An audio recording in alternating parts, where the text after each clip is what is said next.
What's good, what's happening, and welcome inside Sports Sunday. Well, even though the Cardinals sit in first place in the Central, right now they are in a rut. Well, you can bet the Cardinals are glad they play in the worst division in baseball, because if they didn't, they certainly wouldn't be in first place, but instead somewhere in the middle of the pack. And it has been an amazing year for the Billikens. There's no doubt about that, but their outstanding season came to an end today. All right, now to hoops. It wasn't their prettiest performance of the season, but in the big dance, style points don't matter. All right, back to the Cardinals now. You know, there are plenty of adjectives you could use to describe Tony La Russa.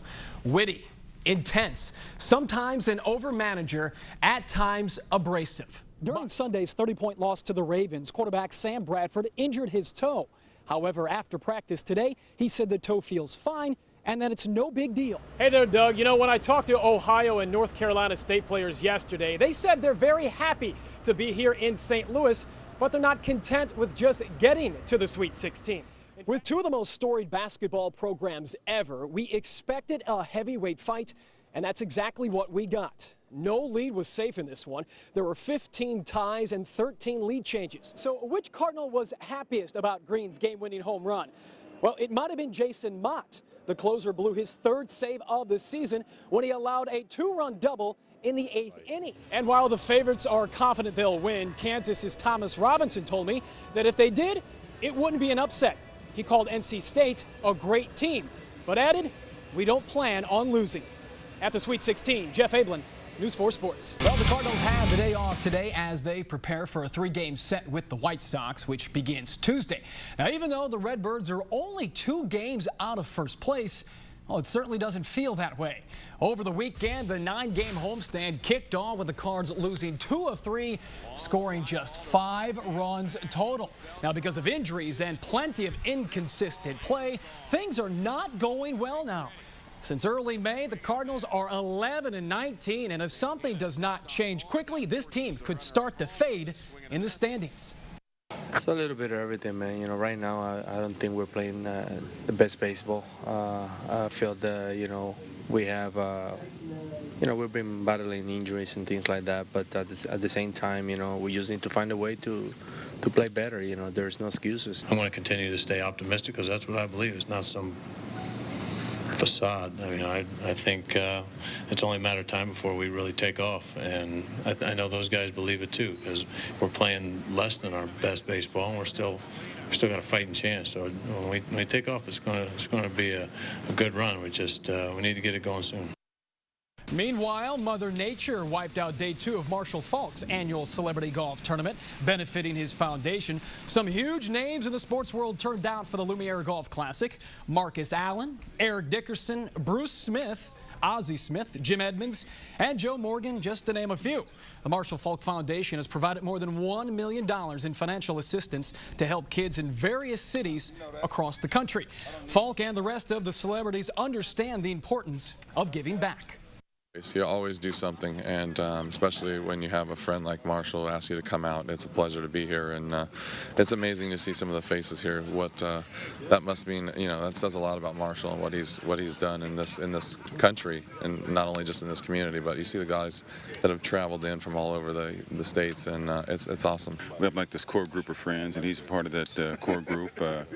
You know, we believe in what he does. You know, we all have a saying, you're rich by what you give, you're poor by what you keep. So we try to help other people. Oh, because I am the community. I'm a product of it. I mean, I understand how I got to where I am at. I understand all that was done for me. I understand these kids, they need exposure. They need to be exposed to different things. And if I can provide that exposure and give them an opportunity like I was given, you know, who knows how far they can go.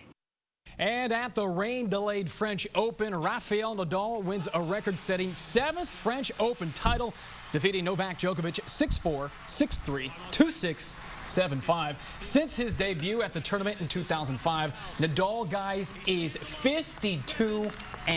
Wow. Loves the clay. He loves the clay. The clay, 11th Grand Slam. It's almost fitting that late in the game, when the Rams finally had the offense clicking and the fans, those who stuck around, finally were cheering instead of booing, that the Rams' success would abruptly end because of something which has killed St. Louis all season: injuries. Kellen Clemens left the game with an ankle injury. Tom Brandstater couldn't finish the comeback, and the game was over, ending a season full of disappointments. That's difficult for everybody involved. You know, we had high expectations, unfortunate circumstances, but regardless, I still felt that there were a lot of football games that we were in and had capabilities to make some plays and win, and for some reason we just didn't play well enough. I'm glad to have been able to play this long in the NFL. Never happy that the season is over. You know, the goal, and it always will be the goal, is to win a Super Bowl. So I hate that once again the season is ending, when the regular season is ending. But added motivation, man. Added motivation for the off season to prepare and get ready for my 9th season next year. Disappointing in a lot of ways. Very proud in a lot of ways. Obviously, the results are not what we wanted. There were some things we couldn't control, other things we could. We certainly think we should be better than 2-14, but I do think there was tremendous growth. You grow more in a situation like in this than you do when it's all going easy, and you find out a lot about people in a situation like this. And when you're going to build something, it's good to have the right people. We got a lot of the right people. But does the organization still believe Spagnuolo is one of those right people? After today's loss, Spags' record as the Rams head coach is 10-38. A decision whether or not he'll serve as the head coach next year could be made as early as tomorrow. After the game, Spagnuolo was asked if he thought today's game could be his last as the Rams head coach. He wasn't too chatty. I don't go there. I think you know me well enough. I mean, in the middle of that game, in the fourth quarter, was exciting as it was? No. While Spagnuolo wouldn't talk about his future with the Rams, his players did. I try not to worry about things I can't control. You know, we're all realists in this thing as well, and it's kind of an anxious time for everybody. And like you said, you know, I'll just kind of pray about it, that whatever happens, happens, and you just kind of move forward and trust that everything will be all right, whether he's here or not. We kind of at the bottom of the totem pole when it comes to decisions like that or whatever goes on in the front office, you know. So we basically just got to let it play its toll and, you know, hopefully hope for the best. I think he's a good leader. I mean, outside of the wins that we've had, wins-losses record that we've had, I think he's going to be successful if he stays here. I think he's going to be successful if he leaves. And whether it's Spagnuolo leading the Rams in 2012 or someone else, Jackson remains confident that this franchise can be competitive in the near future. I think the foundation is here. Last year, we were one game away from the playoffs. And then, you know, you have this season where, you know, you're 2-14. I think guys like Sam Bradford, Chris Long, Larry Neidish, you have a young nucleus that, you know, you can build around. But the Rams better hurry, because in the NFL, a young nucleus can grow old quickly.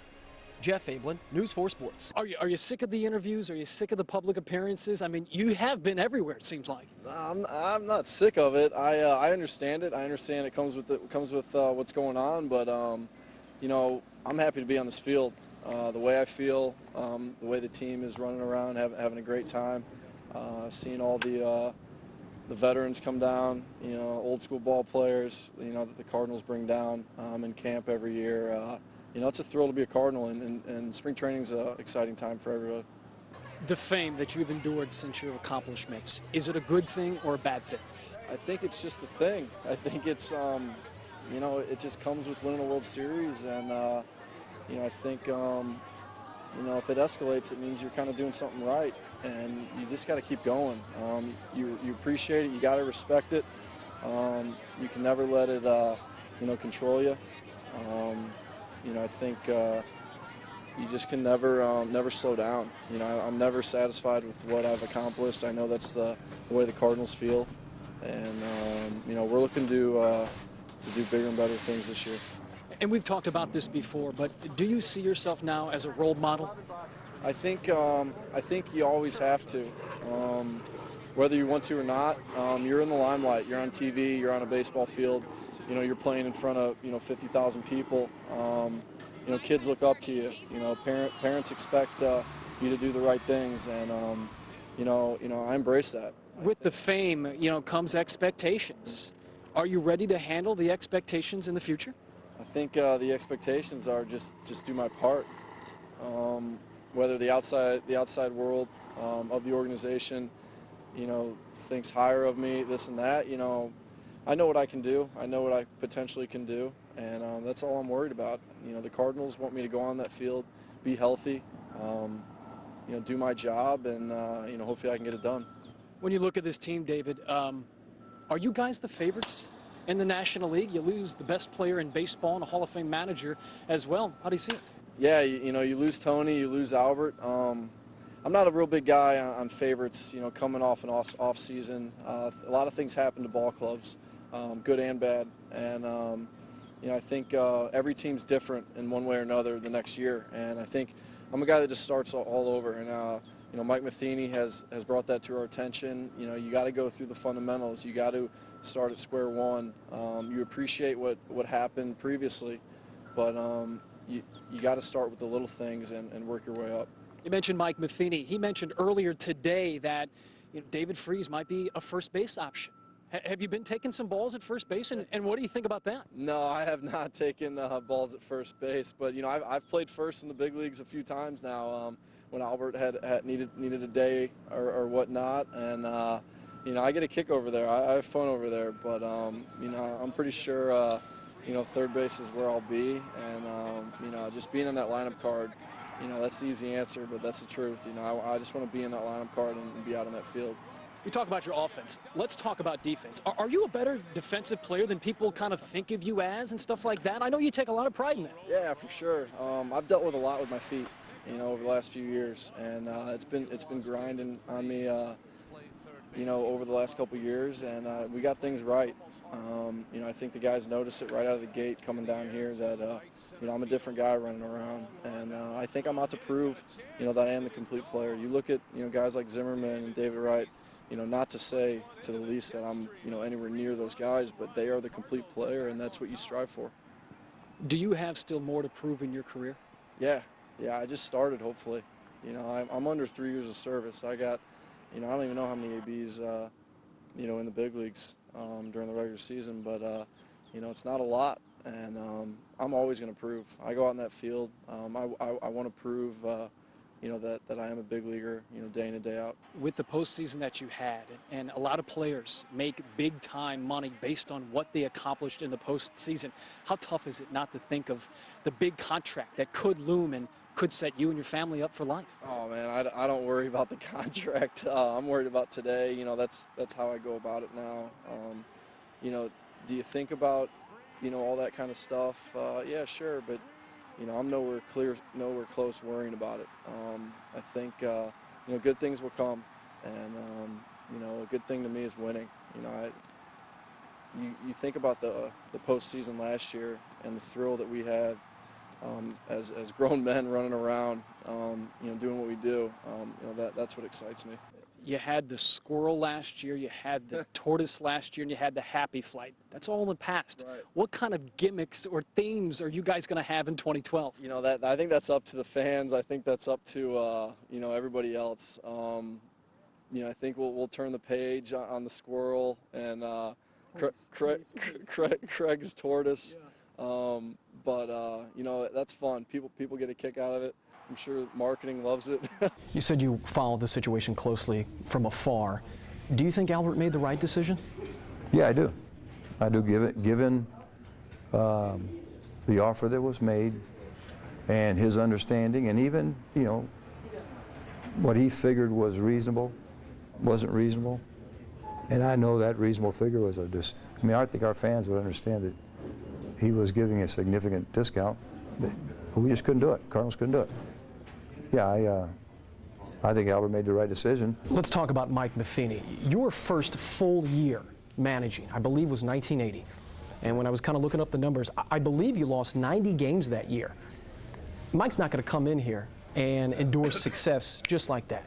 What challenges face Mike right off the bat, do you think? Coaches and managers depend on players. The 2012 Cardinals are not going to lose 90 games. When I got the White Sox job, it was the club struggling. I had it for 54 games at the end of '79. We went 27-27. The next year, we were 20 under, 70 and 90, and then we got a little better at times.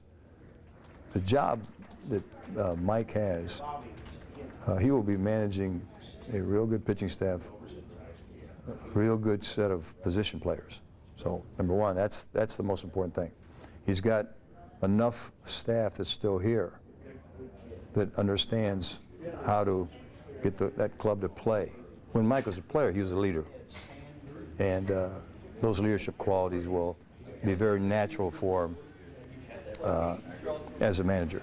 The only thing he's going to be inexperienced about for a while, and he'll be a quick study, is just making that final decision. When you're in the dugout and you got to pull the trigger on this pitcher, this game situation, you know, it's a skill that you learn, and he will learn it quickly because he's got the great background. I think it has to do with the lessons that you learn. I will start early on, two very important ones. Stay ahead of the game by playing the what if. You slow the game down by what if, what if. That's one reason you don't see me smile, because I'm always, you know, in my own little la-la land. Okay, what's happening 2 days from now, so that you can make these decisions. And the other thing is you trust your gut. You don't cover your butt. And if you do that, my opinion is if Mike, which I know he will seriously manage the spring training games, 30 of them, opening day he'll be ready. All right, last one. Now that you and Albert have moved on, who's the current active face of the St. Louis Cardinals franchise? No, I never have liked that, in a sense, and I'm going to give you a really good answer. There better be faces. I thought it was wrong when Albert was a face. I thought he had a great comment when he said, "Don't call me El Hombre because Stan is the man." For a team to be really good, you better have faces. And it better be Chris, and it better be Adam, and Jason Mott ought to come with those young relievers, Lynn and Sanchez, and there better be somebody that, you know, where Garcia keeps moving forward. Position players, it can't be just Lance, it's got to be Matt and Lance. David Freese, you know, is a hero right now, will continue to be a hero. So you want to have a good club, have a lot of faces.